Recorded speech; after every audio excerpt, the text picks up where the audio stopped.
Age హీరోగా కార్తీక్ దండు దర్శకత్వంలో రూపొందిన విరూపాక్ష సినిమా ఎంతటి విజయాన్ని సాధించిందో తెలిసిందే. శ్రీ వెంకటేశ్వర సినీ చిత్ర సుకుమార్ రైటింగ్ సంయుక్తంగా నిర్మించిన ఈ చిత్రం గతేడాది ఏప్రిల్లో విడుదలై ప్రేక్షకులను విశేషంగా ఆకట్టుకుంది.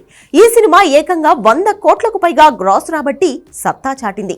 దీంతో దర్శకుడు కార్తీక్ దండు పేరు ఒక్కసారిగా మారుమోగిపోయింది. ఆయన తదుపరి సినిమా ఏ హీరోతోనన్న ఆసక్తి కూడా అందరిలో నెలకొంది. అయితే ఎట్టకేలకు ఆయన నెక్స్ట్ ఫిలిం నాగ చైతన్యతో లాక్ అయినట్లు తెలుస్తోంది. గత చిత్రాలు థ్యాంక్ యూ, కస్టడీ సినిమాలతో నిరాశపరిచిన నాగ చైతన్య మంచి విజయంతో సాలిడ్ కంబ్యాక్ ఇవ్వాలని చూస్తున్నాడు. ప్రస్తుతం చందు మండటి దర్శకత్వంలో తండేల్ అనే సినిమా చేస్తున్నాడు. గీతా ఆర్ట్స్ నిర్మిస్తున్న ఈ మూవీలో చైతన్య జాలరి పాత్రలో కనిపించనున్నాడు. ఇప్పటికీ విడుదలైన గ్లిమ్స్ ఆకట్టుకుని సినిమాపై అంచనాలు ఏర్పడలా చేసింది. ఓవైపు తండేల్ షూటింగ్ తో బిజీగా ఉన్న నాగ చైతన్య మరోవైపు తన నెక్స్ట్ ప్రాజెక్ట్ ని లైన్ లో పెట్టినట్లు సమాచారం. కార్తీక్ దండు చెప్పిన స్టోరీకి ఇంప్రెస్ అయిన చైతన్య ఆయన డైరెక్షన్ లో సినిమా చేయడానికి అంగీకరించినట్లు వినికిడి. విరూపాక్ష తరహాలోనే ఈ కథ కూడా వైవిధ్యంగా థ్రిల్లింగ్ ఎలిమెంట్స్ తో ఉంటుందట. అంతేకాదు ఈ ప్రాజెక్టు కూడా శ్రీ వెంకటేశ్వర సినీ చిత్ర బ్యానర్ లోనే రూపొందనుందని, త్వరలో అధికారిక ప్రకటన రానుందని అంటున్నారు.